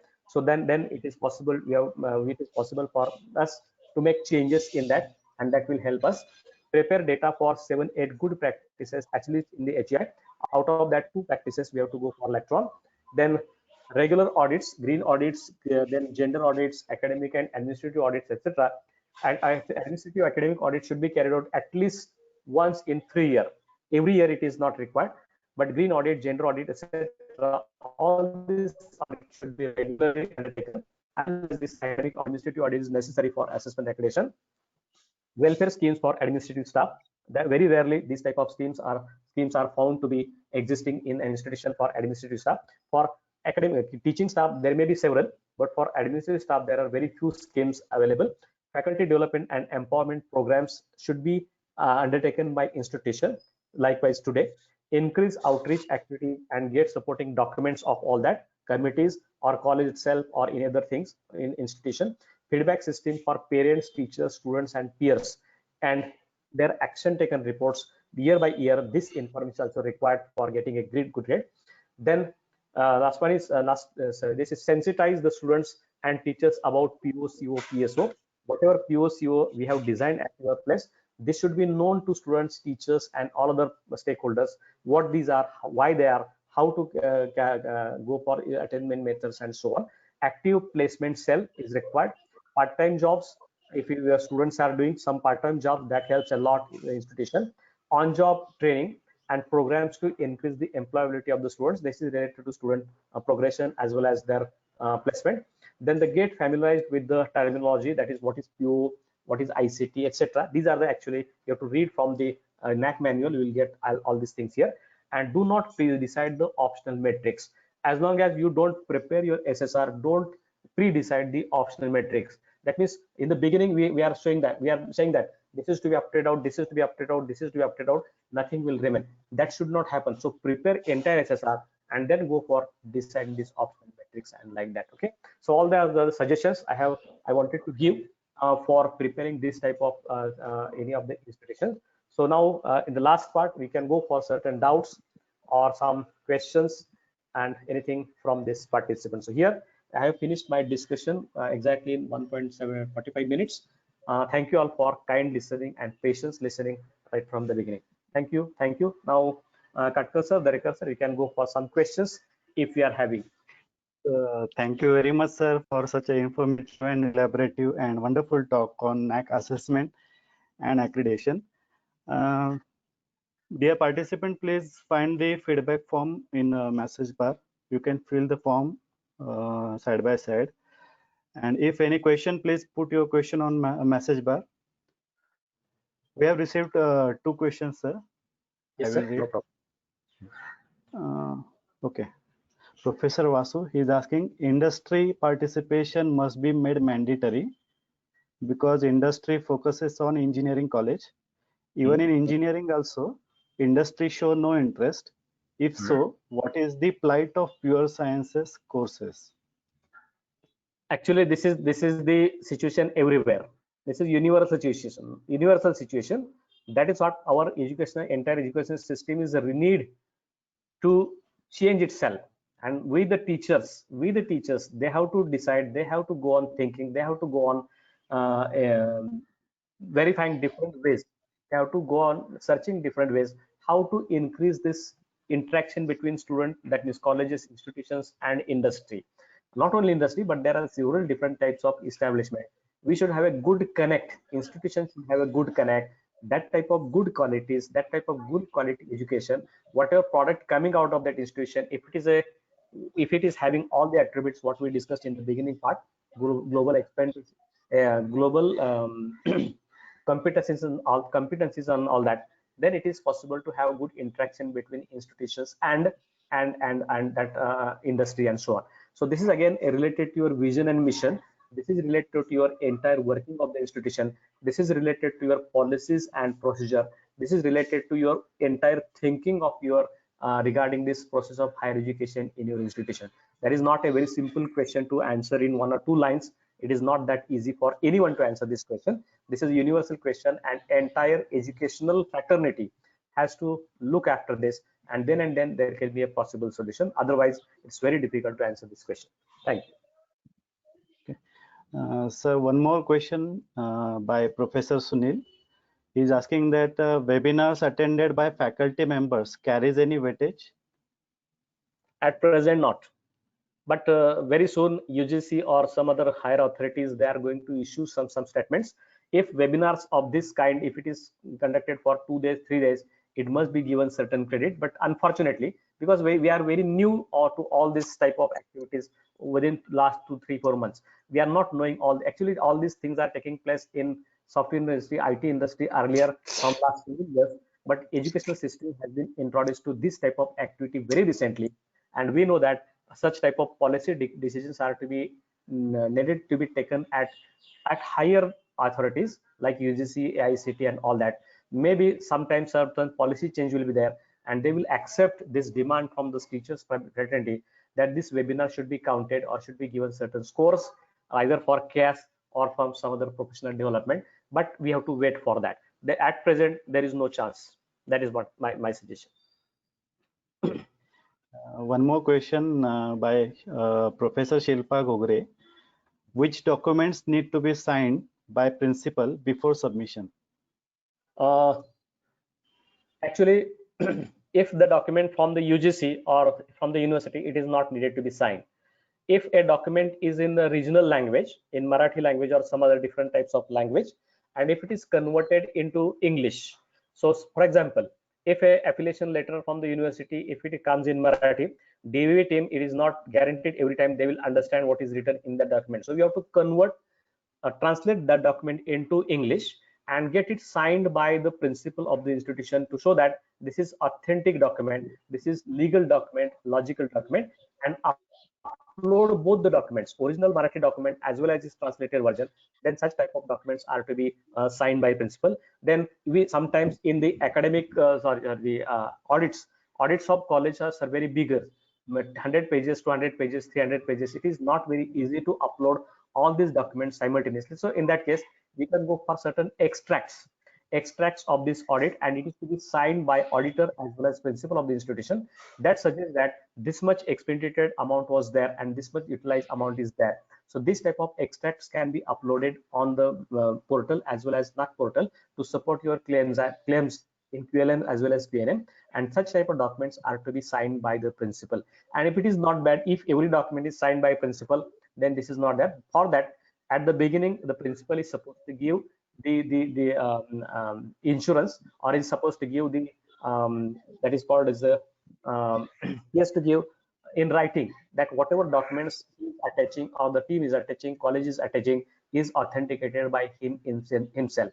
So that is, there are two processes. He has to give the understanding as well as he has to give he has to sign certain documents whenever required. Sometimes some of the photographs which are not geotagged, but they are required to be uploaded. So such photographs can be converted into PDF and get it signed by the principal, and you can upload them as the proof for the QLN as well as QNM we have provided earlier. So these are the few documents that can be signed by the principal. But if the number is very large, 10,000, 20,000 documents, it is not suggested at that time so to be signed by the principal, because we are giving undertaking at the beginning that each and every document is authentic one and proper one.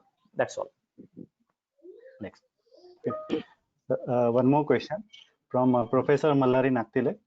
During writing of SSR, is it compulsory to require all matrix? I don't understand.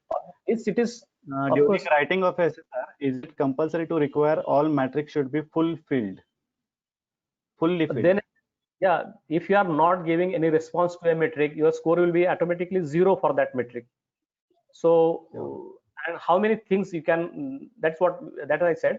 Opt-out metrics is to be decided at the end only, and in the beginning you should not go for that. Whatever smaller information you may have, you can correct this, recollect it, you can improve it, and then you can answer this question. But it is definitely you have to answer each and every QLN as well as QNM.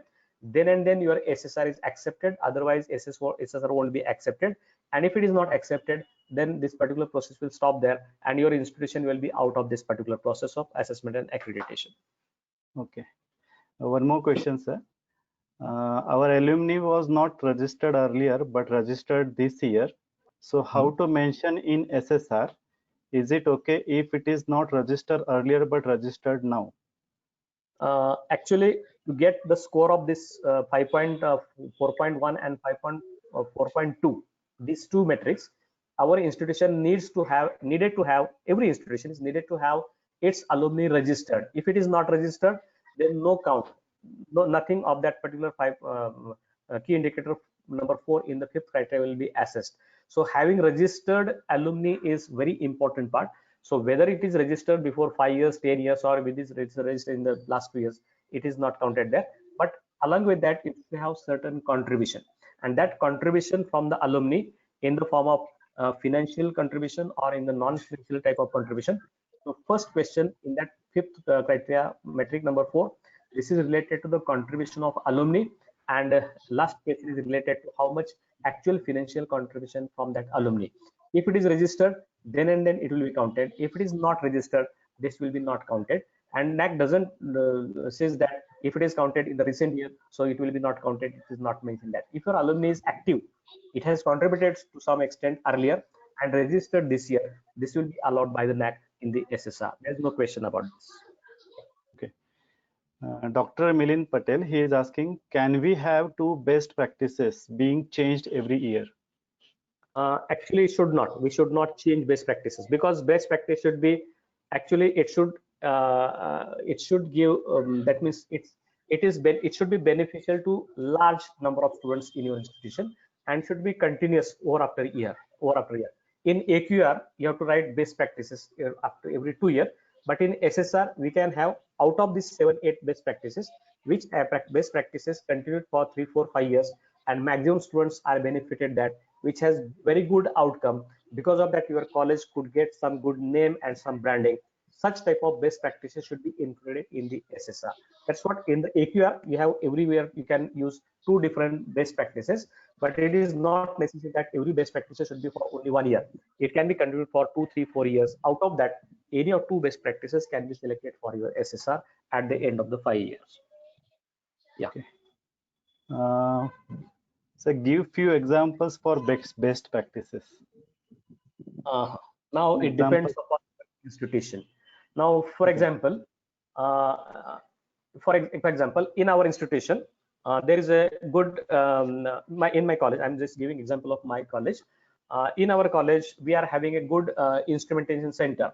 All the facilities therein, okay, 1 or 2 facilities may not be here, but almost whatever facilities in NCL, this type of facilities have been provided in our institution by our management through certain schemes and all that.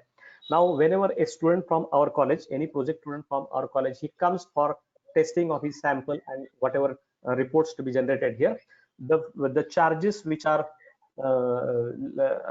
undertaken by levied by a college for that type of sample testing is almost just 20% to the charges what we charge for the outsiders. For example, if a staff member from some other colleges, he is coming for the testing, if we take 500 from him for a simple sample testing, same sample testing will be done for a student if he is carrying out, it is carried out there in rupees 100. So 400 concession is given for that particular student.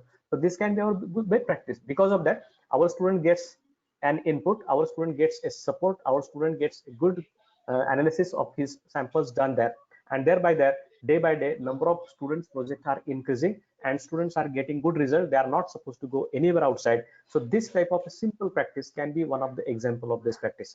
So best practice can be academic, best practice can be extra the curricular, outside of the curricular, or if it is, if your students are doing something else out of this institution for some other society, that's also can be treated as a best practice. There is actually sky is the limit. Any academic, administrative, or any other processes wherein your students are involved, they are getting benefited either financially or academically, that can be treated as a best practice. So there cannot be, I cannot tell you to be this is a best practice and this is not the best practice. Your institution has to decide what is best, what is its outcome. There should be some evidences, there should be some documentation, then such things can be included as a best practice. The examples can be many.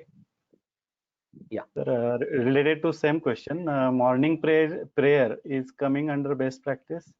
Is it coming in under the best practice? You cannot show its benefit. What are the benefits of that? It is good. Best practice is good practice, but it cannot be best practice. Best practices must have certain outcome. You have to show documented outcome of that practice. Then it becomes a best practice according to NAAC. Prayer is a good practice, but it cannot be best. How you will quantify outcome of this?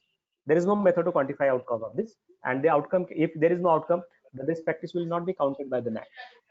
Right. If you are providing some financial assistance to the students for going somewhere else for physical, some events are there, if you are providing them TADA, if you are providing their fees, and out of that, if the student gets some award, or if he gets selected somewhere else, if he gets good opportunities to somewhere work somewhere, that can be shown as an outcome. So that can become a best practice, but merely prayer, how it can become a best practice? It won't be.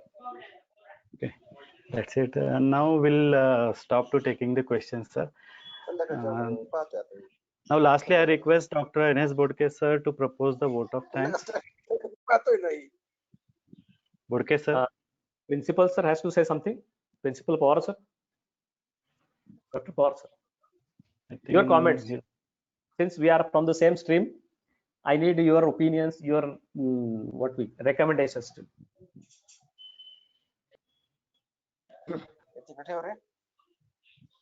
I think he left, or yeah, he's there.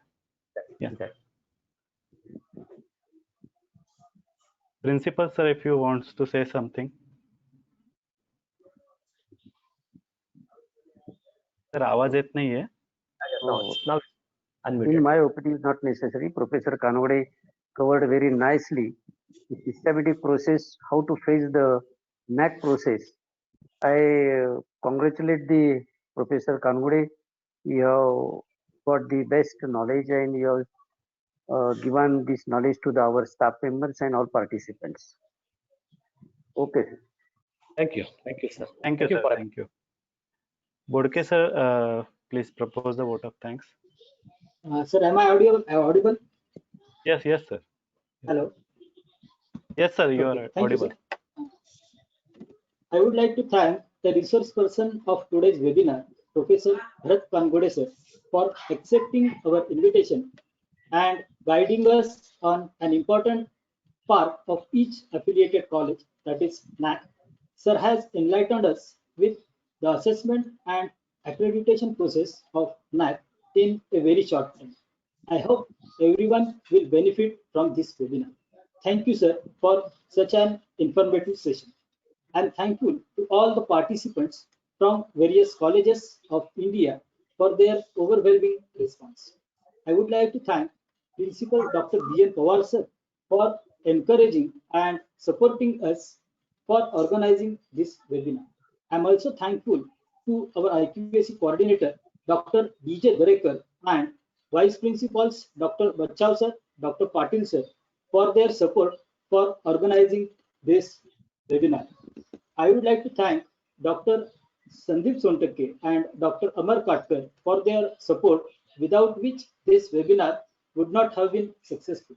At last, I am thankful to all my colleagues and administrative staff of a college for their help in organizing this webinar. Thank you all.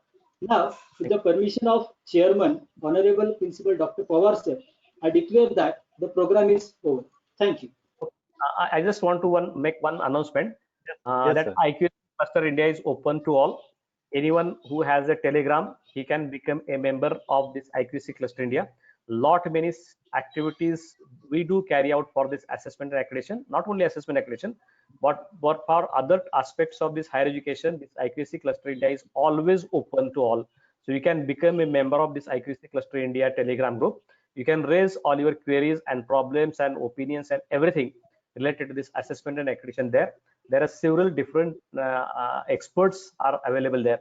They can resolve all your queries, and it will be a good platform for you all to help you, because our motto is cooperation and not competition. We are not competing amongst us each other. We are cooperating with each other, each and everyone, to get maximum grading for each and every college. So again, I request all the participants to become a member of this IQAC Cluster India, a forum. Thank you, Director sir. Thank you, Principal sir, and thank you, Katkar sir. Thank all. Thank you, sir, for your precious Thanks. time. Should we leave the meeting? Yes, we can. Okay, sir. Thank you. Next, ते बाहेर पडायचंय.